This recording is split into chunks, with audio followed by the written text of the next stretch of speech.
Hello and welcome back. I'm Jordan Small, Executive Director here at the NZUS Council. Leon Grice joining me again. Welcome, Leon. Hey. Hey. And of course, special guest, John Fiso, Chairman of Fiso Investment Group and Pacific Cooperation Foundation. Welcome. Welcome. Thanks very much for having me here, Jordan. Yeah. And of course, Leon. and a member of the NZUS Council. So, Yes.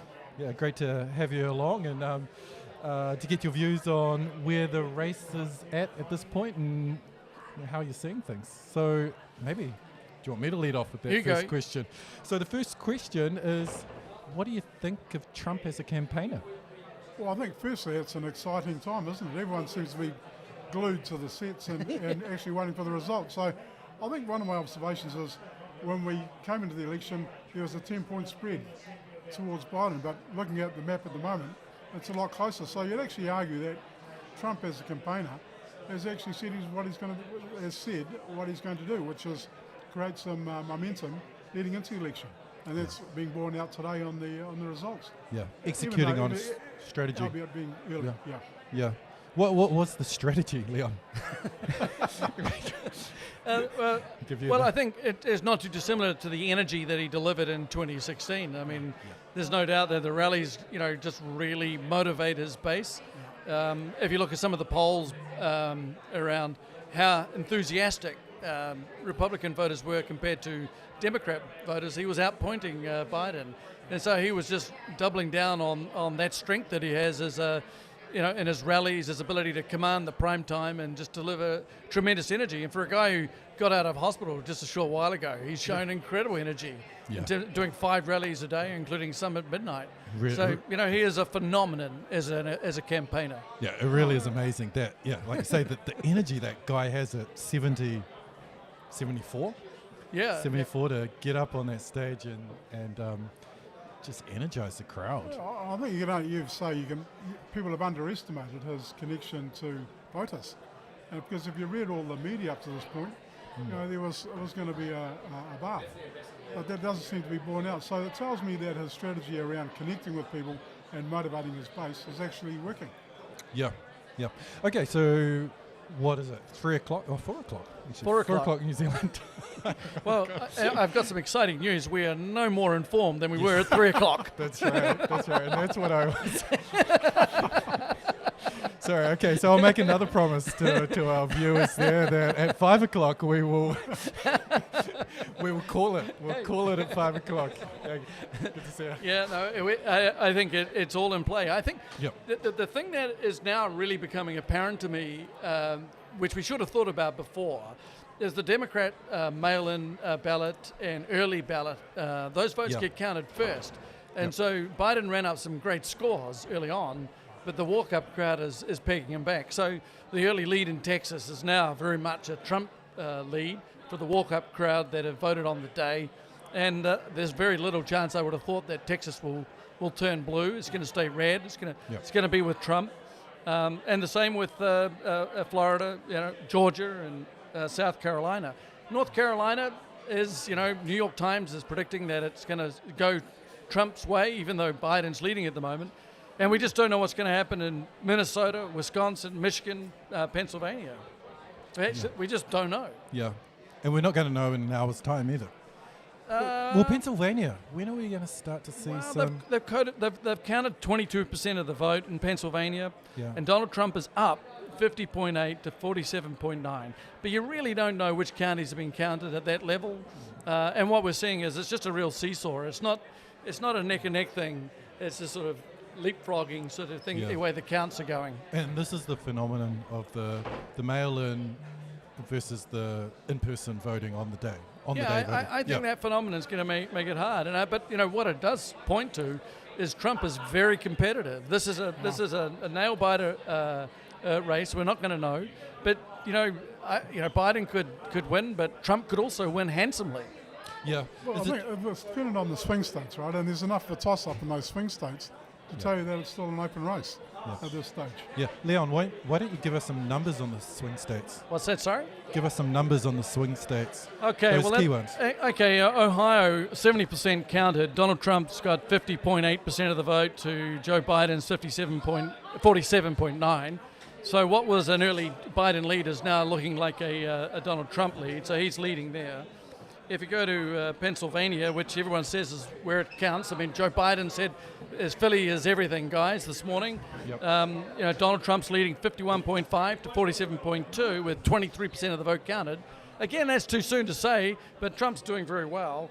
If you go to Michigan is 28% of the vote counted. It's another important swing state, as John was saying.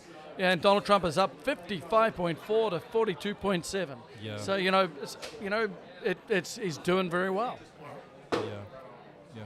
But still early days. Yeah. I don't know. I think that's the thing, is that I don't know. Yeah. Let me see if I can bring that graphic up for anyone watching. There is some good news for Biden. Colorado's been clearly is gone for Joe Biden. And it's also showing that Arizona, with 69% of the vote count, that's a good amount. Biden's ahead 55 to 43.7. So that's not too bad for Biden. But, I think, like we were saying an hour ago, there's the Corn Belt, the Rust Belt, that's going to turn the election. Yeah. So, John, you're a chairman of the Pacific Cooperation Foundation. Yes. You're heavily involved in the Pacific community. Yeah. Can you give us a Pacific view of the race? Well, we've met with a lot of the US consulate officials, Kevin Covert, Nick Snyder, and even the ambassador. And we take great confidence in some of their initiatives that they want to put into the Pacific. So we're looking to work more closely with them to see how we can give more effect to American assistance in the Pacific. So I think we should be encouraged by working more closely with the American diplomatic corps and feel positive about some of the changes that they feel like they want to make there. So for Pacific, it's good that we've got a number of different countries wanting to contribute to the Pacific security, resilience, and America is definitely one of them. And our discussions with them have been very positive. Excellent. Yeah. Leon, anything to add there? No, but I think, the US has started to, and John, you've been working with the US Embassy, is putting a lot more effort into the Pacific and focus on the Pacific than they have before. And under Trump, if Trump wins again, I would expect that to continue. And under Joe Biden too, I think these are sustainable policies in the way they affect New Zealand and the Pacific Islands. Well, whoever wins, I think they both want to have a greater presence and influence in the Pacific, and so that's really good. But also, we've gotten to know some of the people in the current administration, and they have all been very easy to work with and very positive. So I'm looking forward, as part of my role on the board of the NZUS Council and the previous trips that I've been on with the NZUS Council, I've known a lot more about the American system, the State Department, how it operates, and that can only reflect well on our ability to work with the American government in New Zealand, the American diplomatic corps in New Zealand. Yeah, that's great. Yeah. I got some breaking news. Oh yeah, please. Philadelphia officials say they will not be reporting any more mail ballots tonight. About 76 have been tallied so far out of 350,000 received. And don't forget, Biden supporters are disproportionately voting by mail. So the idea that we'll know anything about Pennsylvania on this day is very, very unlikely. Wow. That's breaking news. You heard it here first. Okay, so what does that mean for the rest of the afternoon and the evening? Do we finish up? Do we? You had your third beer. I've been counting, Jordan. Finish up and enjoy the rest of the afternoon. We owe it to our viewers to keep going. Okay. Oh, we've got a couple of extra viewers there. Fantastic. All right. So where do we want to leave it today? Well, not today. Not today, for this hour. For this hour. We're as confused as we were an hour ago. Yes, I think that's about it. And looking forward to 5 o'clock. We're still not going to be in a position to make any calls, right? Yeah, and I think that's a surprise for a lot of commentators in New Zealand because they've been predicting a bit of a landslide. So they actually say it's a toss-up this period. Yeah. You probably say that's a change to the news stories that we've been hearing about. So maybe there is some credence to what Trump has been saying all along. Yeah, I think the media, it's hard to find an outlet that is down the middle anymore. And as somebody who likes to see some balance, I find that quite frustrating.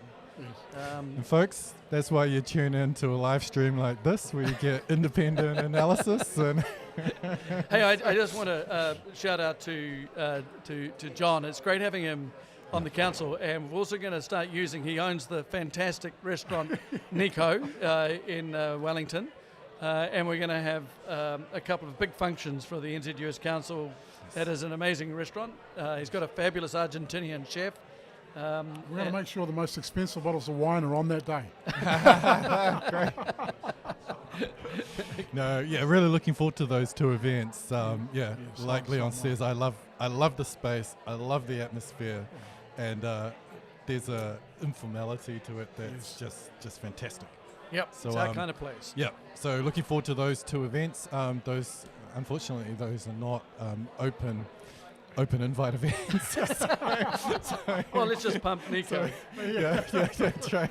So sorry guys. So I guess we can leave it there. Back again at 5 o'clock.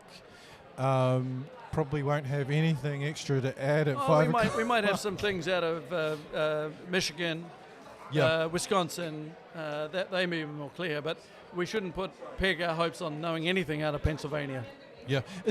Are there any questions? Can we start questioning the polling? Too early. Too early. Yep. Okay. All right. Well, thank you very much for joining us. Join us again at 5 p.m. for the next update, 10 to 15 minutes on the latest results. See you then. Thank you. Thank you.